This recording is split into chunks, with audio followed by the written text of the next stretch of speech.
कभी नज़रअंदाज मत करना इस बात को मेरे दोस्त कि संगति का कोई असर नहीं पड़ता। मित्रों, हमारी संगत ही निर्धारित करती है कि जीवन किस हाल में होगा। मायने ये नहीं रखता कि आप कितने लोगों के बीच में बैठे हैं, मायने ये रखता है कि आप कितने महान लोगों के बीच में बैठे हैं।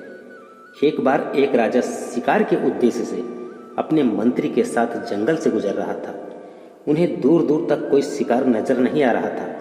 वो धीरे धीरे जंगल में आगे बढ़ते चले गए और थोड़ी दूर पर उन्हें एक डाकू के छिपने की जगह दिखाई दी। जैसे ही वे उसके पास पहुंचे तो पास के पेड़ पर बैठा तोता बोल पड़ा, पकड़ो पकड़ो, एक राजा आ रहा है, उसके पास बहुत सारा सामान है।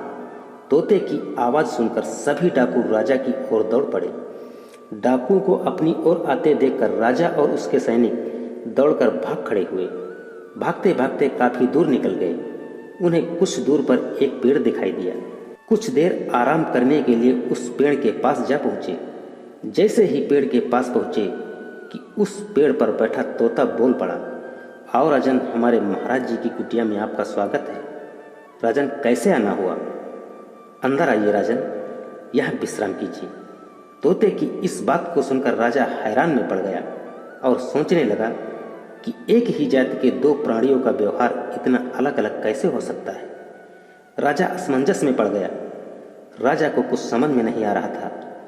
वो तोते की बात मानकर साधु बाबा की कुटिया की ओर चला गया।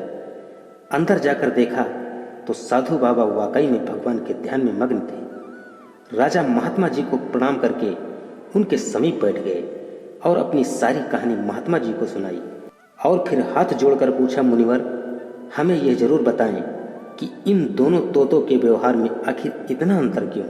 महात्मा जी धैर्यपूर्वक उनकी सारी बातें सुनी और बोले, कुछ नहीं राजन, बस संगत का असर है। डाकुओं के साथ रहकर तोता भी डाकुओं की ही तरह व्यवहार करने लगा है और उनकी ही भाषा बोलने लगा है।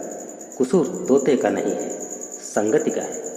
जो जिस वातावरण में रहता है वह वैसा ही बन जाता है। मेरा कहने का तात्पर्य यह है कि मूर्ख भी विद्वानों के साथ रहकर विद्वान बन जाता है और विद्वान भी मूर्खों की संगत में रहता है तो उनके अंदर भी मूर्खता आ जाती है। इसलिए हमें संगत सोच समझ कर करनी चाहिए, क्योंकि संगत के असर से ही हमारा जीवन बदल भी सकता है और बर्बाद भी हो सकता है। मित्रों, सिर्फ संगत अच्छी होना चाहिए, वरना इंसान कोई भी बुरा नहीं होता है।